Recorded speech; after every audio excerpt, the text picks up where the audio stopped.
welcome to another episode of TND Won't Shut Up, where we discuss and debate relationship topics from a healthy couple's perspective. Be sure to subscribe to our channel for weekly discussions and share with a friend or two. Or three. Or four. Or five. Or 6 or 7 or 8. So happy Friday, baby. How you doing today? Happy Friday, baby. I'm doing excelente. How are you? I'm doing great. We had a pretty good week, right? Yes. It was really calm, y'all. We didn't do much. I think we went out on Wednesday. We did. Danced a little, and then we came home. And tonight, we are going out again. Yes. It's going to be a good night tonight, though. Yes, it will. Yeah, so we're going to one of our favorite lounges, and yeah, so it's going to be a good time. But nonetheless, y'all, we have a goal to meet. We're trying to get to 50, just 50 subscribers by the end of April. So if you are watching and have not subscribed, please hit the subscribe button, and we will appreciate you immensely. And make sure you like the content, and make sure you engage if you can. Yes, if you can put a little comment, put a little heart in the bottom, let us know you're showing some love. Yes. But y'all are watching, so we really appreciate that. But I think 20 subscribers over the next 2 months, it's not too bad to ask. Not too much to ask, right, baby? I agree. All right, so what are we talking about today, baby? All right, so today we're going to continue on our Ultimate Healthy Couples, our Ultimate Healthy Relationship series. The first episode, of course, was communication, which we believe to be the foundation of a great relationship. Yeah. But the next few episodes, they're really in no particular order. I think each of them will stand on their own. We just want to address the different areas of a relationship. And we know how different relationships are. Some of these things may pertain more or less to your particular relationship. Right. All right, baby. So what are we talking about today, baby? All right. So today we're going to be talking about honesty and trust. Of course, honesty contributes to trust. Do you agree? I agree. All right. So let's jump right in. So what do you believe to be the cornerstone of building honesty within our relationship? How we started, baby. Yeah. Yeah. Well, we kind of discussed this last episode where we talked about how we met, and I was just being very honest with him about things that I wanted, and I wasn't really worried about what he felt about me, and I really do think that was like the hallmark and the beginning of a healthy relationship, because he opened up to. He was like, since she's being open and honest, let me be open and honest. Absolutely. But I also think that we're both very honest people overall, though, right? Yes. And we were always very emotionally intelligent. Like, that came before we even met each other. Absolutely. I mean, obviously you make certain assessments of a person that you're dealing with, and you can make some determinations as to whether they're ethical people, whether what they're saying seems to line up with other things, right? We're always looking. Right. We're always on alert for those things, right? So I think in our relationship, there were never any flags in that area. Like Dee said, she was being open. There was no reason for me to question, how truthful she was being. And then I was motivated to do the exact same thing. So I think we started to lay the groundwork of trust through being so open and honest. Yes. Right? So as we started to progress in our relationship, there's certain things that were being done, right? So, I would tell Dee that I'm going to do certain things, take care of certain things. I would always follow through. Yes. I would always get it done. I remember our first one, I think our second, no, it was not even a date. This is a date after I met you. And you sent me a message and you said, I want to take you to a winery. And in my mind, I'm like, yeah, he just saying that, but I didn't say anything. I said, I would love that. And I think like less than a month of us dating, he took me to a winery. It was so beautiful, y'all. Yes, it was a great time. It was. Just going down memory lane right now. Yes, I mean, looking at those pictures sometimes, honey, I'm like, oh, that was so cute. He really stuck to it. Yes. So, yeah. Yeah, so, I think consistency in actions, it really helps a person build that trust for the other. And I actually pride myself in being consistent with everything that I do. Am I human? Can I, something is not as high of a priority in my mind over some other things, and I might kind of forget something. Well, that's a little different than not genuinely trying to be consistent with your action. And if something were to happen where you're not able to do something that you told me you would, communication. Absolutely. Back to episode 1. Back to we episode communicate. 1. Yeah, Yes. we communicate about that stuff. So, yeah. Absolutely. And that very rarely happen, to be honest. Exactly. So, as we continue to build this trust, both people start to feel that it's okay to be vulnerable. Right. Because now you've seen enough through action to convince you that being vulnerable is not a risk. Okay? Of course, it's always somewhat of a risk, but it's a minimal risk, right? Yes. Because this person has showed you. It's not just what they're saying, because we know it ain't no shortage of people who could say it, but you're actually seeing it day in and day out. Right.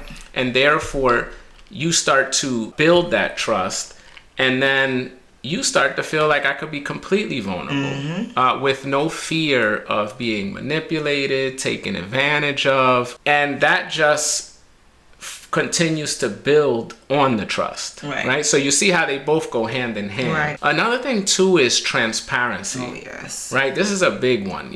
Of course, kind of related to communication again, but but if your partner is just transparent about everything, if you ask them a question about something, not that you're prying, not that you're trying to look for something, but you just ask a genuine question, and it's always a genuine answer. It's always doesn't look like they're skirting around the bush. It doesn't look like they're not being transparent. Right, and things are adding up. That's another thing. Things are adding up. Like sometimes somebody would say something, and then maybe a few weeks down, you realize they were lying, Yes. Or you see a sign that something is just not adding up. The math ain't mathing, Exactly. So, yeah. Yeah.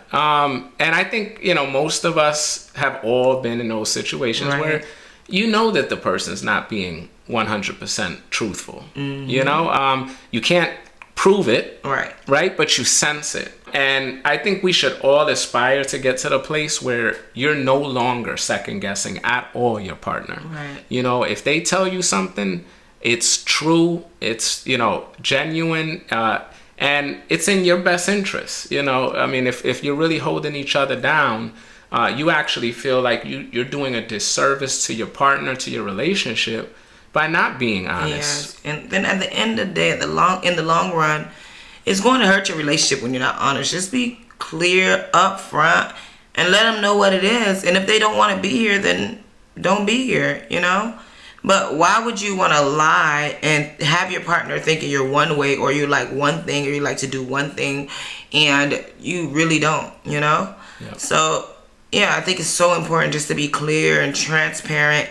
And if something's bothering you, or if it's something that you don't want to do, you just say you don't want to do it. Like let's say your partner likes to go to like EDM clubs or something, and you're like, oh yeah, I like EDM too, and you know good and well you do not like EDM. Like,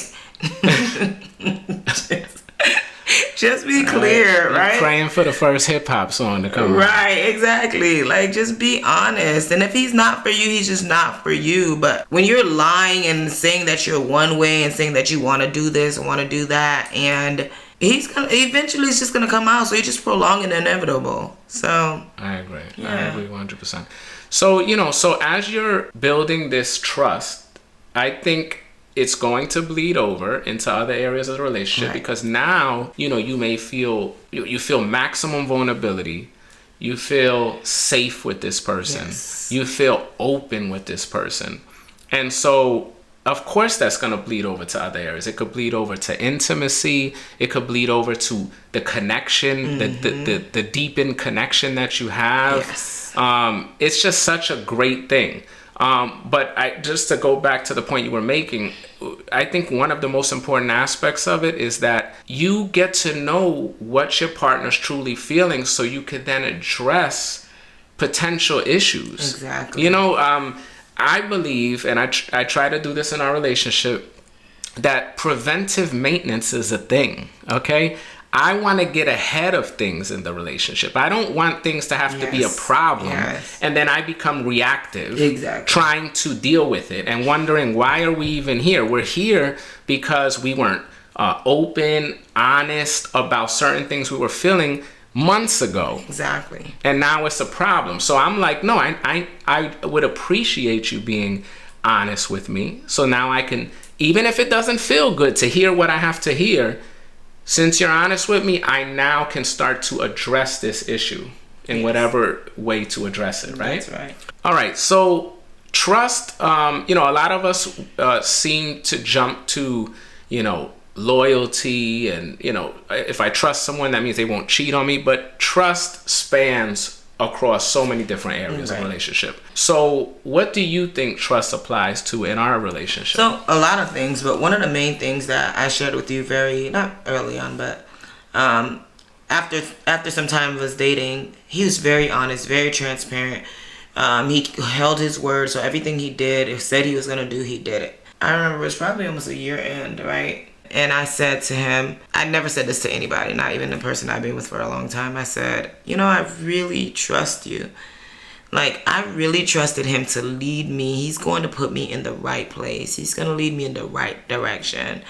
And that's because of his honesty. And that's why honesty is so important, because it really does build a really good, trusting, healthy relationship. And because he was honest as a lady, and as a lady who's been pretty much independent my entire life, for the majority of my life, my adult life, you know, it's really hard for you to let your guard down and allow a man to lead. And when T came into my life, you know, not immediately, but eventually, you know, I shared with him, I was like, whoa, I've never felt so airheaded. I'm joking about the airhead. But just so calm. Like, I never had to be ahead of anything, because I trust my man to lead us where we're going. For once, I can let my guard down and live the soft life, you know? And that's all because of his honesty, and that's all comes with trust. I really, truly, genuinely trust him 100% to lead me in all aspects of my life. And the other thing I do love about you, baby, if there's an area that I'm stronger in, right? Traveling, because I have to plan all the travel. Facts. Yeah. He allows me to lead. He doesn't get all macho like, oh, you can't do this, I'm the man. You know, there's none of that. It's like, okay, baby, this is your strong area. Just tell me what I need to back, you know? And I think that's all based on trust. Like, it's not toxic. The fact that, you know, that I told you, baby, I trust you 100%. You still allow me to lead an area. You still allow my input as well. Absolutely. Which is so important. A lot of people get to, like, when they feel like they're leading, they feel like they have to be the boss. And that's not always the case, right? Right. Absolutely. That level of trust, it didn't, like she said, it just didn't happen. No. She is a very smart woman. She was making observations. Okay, he said this. Is he going to come through? Oh, he seems strong in this area, but let me see it. Both of us would never be fans of blind trust. Exactly. Okay, trust is earned. You know, that's the same with me. You know, there are certain areas that she's very strong in, and she showed those strengths early on. Let's just use travel as an example. You know, setting travel up, you know, getting clothes from Shein for us. I just still needed to see her in action. Mm-hmm. And, you know, because of the honesty and the openness, you know, I gave her the benefit of the doubt. Why would I not? You know, some people you can't do that with. You don't even feel comfortable doing that. Another thing that I'm not a fan of at all is that when you start to sense that your partner can't be completely trusted to lead you in certain areas, we have a tendency to not raise those points. And we do that because we don't want to have confrontation. We don't want to hit the egos of people. Or you might feel like this person's so insecure that things could start really moving in the wrong direction as a result of you bringing these things up. Yes. And so in turn, you're actually making this person kind of think that you trust them like that. And that could work for a period of time, but in the end, if it's not genuine, true, earned trust, it's going to show. It's going to show. It's going to show. There's going to be a moment where, because you don't trust the person in that particular area, they start to make those mistakes and you blurt something out, questioning what they're doing, where they're leading you, and there you go. Now you've shown them that you don't actually trust them. They're probably going to get defensive, and then there's a back and forth. This is why trust needs to be earned. It does need to be earned. Okay, and we should not make our partner feel the trust is all there until it's there. And just because you have a penis it doesn't mean that you can lead. No, baby, there's this culture out here, this social media culture that's making people think, oh, I'm the man, I can lead. You have to, like you said, baby, you have to earn that. And a lot of men out here, they're lying. If you're lying to your woman and she catches you in a lie, that's pushing you further and further away from being trusted and making her feel comfortable to allow you to lead. Right. So, right, baby, you get what I'm trying to say? I know you better probably say it. No, you said it well. I completely understand. Because I'm just saying, you really have to earn it. I think that you really have to show, and not only that, like, to be a good leader, your life have to look a certain way. You have to earn it. Your life have to look a certain way in order for you to lead somebody, especially somebody like me who is, who's educated, finances are in order. My life is in order, and I came equipped. I didn't come with issues. I didn't come damaged. I did the therapy, So, of course, I'm not going to let anybody come into my life and just lead. I need you to show me that you're a leader. I need your life to reflect a man that's able to lead, I'm absolutely a fan. I totally agree. When you have a partner, specifically in this case D, who is trusting of me and the way that I'm leading her and the way that I'm guiding her, well, then I in turn get the benefit of having a partner who doesn't second guess me, kind of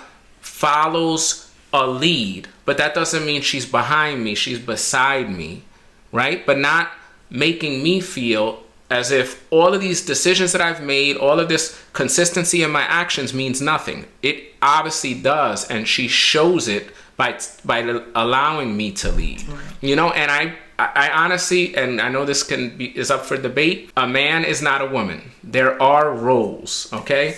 Now, the extent to which those roles are, like I said, people can debate that, until they're blue in the face. For me, it's more of, we are two different people, right? Two different sexes, and D may want to live that soft life, but to live that soft life, she needed to find the right type of partner, and she also needed time to get to that comfortable place once she observed all that honesty, once she established that trust. But now that she's here, she gets to live that soft life. I get to feel as if I can lead in the areas that I'm strong in without constantly being questioned, right, without constantly being second guessed, without someone always saying something about everything, and it causes peace, an ebb and flow, yes, in a relationship. It really does. And I know there's a lot of independent minded people out there, that like to think that, oh, well, you're giving up your independence, or you're losing yourself, or no, you're not. No. When you have the right person, I promise you, when you get to this certain place, you're gonna appreciate the benefits that come from being there. Yes, it really does. It gives you, I feel like I'm gonna live longer just being in this relationship, y'all. I am truly living a soft life. I am truly at peace, and life is really great, that I have a partner that's very healthy, and I feel 100% comfortable and allowing him to lead in this relationship. And that's a really, really good feeling. Like, I don't have to second guess him. I don't have to look over his shoulders. I don't have to, once he submit, go double checking after him. Unless I feel like I need to, right, baby? And I'll tell you that. Or you tell me. And I appreciate that. Like, I'm still human. Yeah. You be like, look over this, baby. Make sure I did this right. Yeah. So if I took a left turn and I'm about to head off a cliff, I need her to say, we're driving in the wrong direction. What would you say to a person who is in a situation where they don't feel the partner is being completely honest? Do they need to just come right out and say it? Or do you need to approach it in a very methodical way? Of course, we are totally against any dysfunction, so a lack of honesty would lead to dysfunction. Do you think you just have to bite the bullet and put it out there? Yes, I do say you do have to communicate it, definitely. But how you communicate it, if you're getting attitude, snappy, cussing people out, those things, no, that's not constructive communication. We talked about that in episode 1. If you didn't watch it, go back and watch that.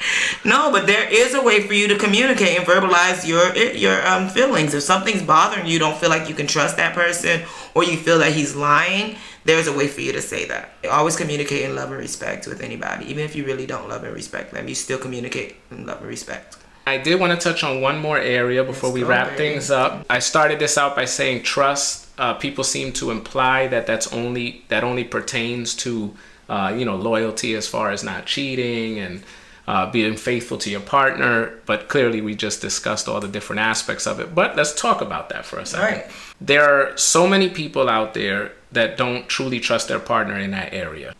We all may have experienced the wandering eye with a partner. There might be other areas of the relationship that make you feel somewhat anxious or insecure about whether your partner is truly into you and you only. Because at the end of the day, trust doesn't mean, partner cheated. Trust could be, I trust that my partner isn't checking for anybody else every time we go out. I trust that my partner is focused on me and into me. In that particular area, I personally feel it needs to be black and white. You either trust your partner in that area or you don't. I don't think it's ever a good situation in a relationship when your partner walks out that door and you have to question where they're going in your mind, who they may be talking to. Exactly. When that phone rings and they just quickly hang up, if it's a real loyal situation, that could have been a spammer calling. Right. But since you don't trust that person, now your mind is wandering, you have questions,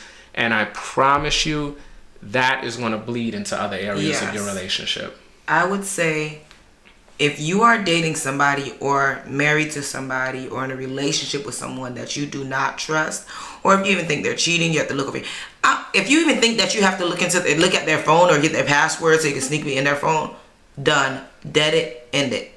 It's not worth it, y'all, because I don't feel like you should be. That means you don't trust that person for whatever reason, whether it's your insecurities, which we talked about in episode 1. Get therapy if you need therapy, because some people have an issue within their self because they've been cheated on so many times they feel like everyone's a cheater. But that's not the case, ladies. It's not, and gentlemen, it's not the case, trust me. And I think that if you have that problem that you just don't trust anyone, then it's time for you not to be in a relationship and time for you to go to therapy until you can resolve that. Read books, do whatever you have to do, because a relationship should not go. It's not a healthy relationship if you're going through text messages, going through their phone, and they're going out the house, you worried about them, putting a freaking, what's those little things called? Air tags. Tile? Yeah, air tags, tiles. Yeah, whatever it's called, tile or air tag. If you have to put that in their car to see where they're going, all that is stress and it's unnecessary. Leave that person. I don't care if he's your baby daddy or your baby mama. Leave them. It's not healthy. It's not going to bring you a positivity into your life. It's just going to make you stressed and just worried and anxious. And you can't even leave. As just talking about it is exhausting. And honestly, there's no shortage of people that are dealing with what we're talking about right now, and I have never met any couple that is a happy, functional couple that's dealing with this type of issue. Exactly. So I'm with D. If this is a problem in your relationship, you first have to assess whether it's your own insecurity, because you actually are with an honest person and a person that should have earned your trust, but your insecurity is not allowing yourself to give them that. But if it's not you, and it's actions from the other partner, yes, you need to be looking at exiting that relationship. Right. Exactly. That goes back to respect too, like that wandering eye stuff. Trust me, I know I'm not the most beautiful woman in the world, and I am okay with my man looking at other women. I don't care. Attraction don't stop. But what I'm not okay with is that you owl necking. Trying to look at somebody else, or you're just like wandering eyes, always looking for the next high of a beautiful woman or a nice body or a big butt or something like that. That's disrespectful, honestly. So, and it's never going to make your partner feel good about themselves. It won't. So that's another area that creates lack of trust. Absolutely. Lack of trust. Yeah. Absolutely. So this is all, y'all, for this episode regarding honesty and trust. I hope you all enjoyed this episode. Like we said early on, please subscribe to our channel. We have a goal of 50 by April 30th, or is it April 31st? Which one? Last day in April, whatever that is. We want a total of 50 subscribers, and I know we can do it because we get a lot of views and y'all love us, and we love y'all too. And on that note, we will see y'all in the next episode. Yes. Times I'm good and bad, happy to say.